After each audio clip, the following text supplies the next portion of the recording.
আজকে ভারতবর্ষের বুকে যদি সুইসাইডের রেশিওটা আপনি লক্ষ্য করেন তাহলে দেখবেন যে 18 থেকে 30 বছর বয়সী তরুণীরাই দখল করে রেখেছে 50%। এর পিছনে কারণটা কি?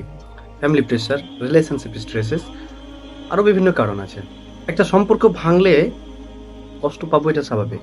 তার মানে কি জীবনটাকে আমরা বিলিয়ে দেবো? তাহলে এখানে জিতলোটাকে?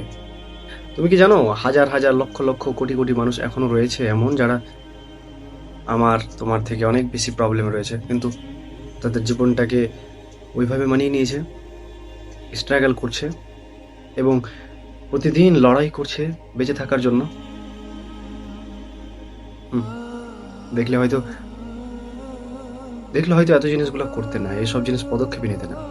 প্রেম ভাঙলে প্রেমটা ফিরে আসবে, কিন্তু আপনি যদি মাথায় ভেঙে দেন, মাথা আসবে আর? So don't die for someone who is even not looking for you anymore.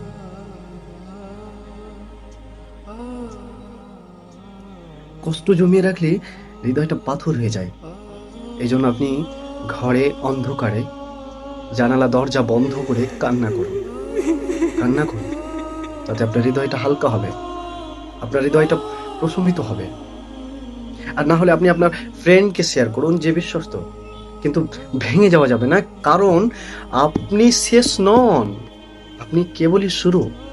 Be strong, আপনি শক্ত হন, মজবুত হন, because your story is not over it. You are not broken, you are just being rebuilt.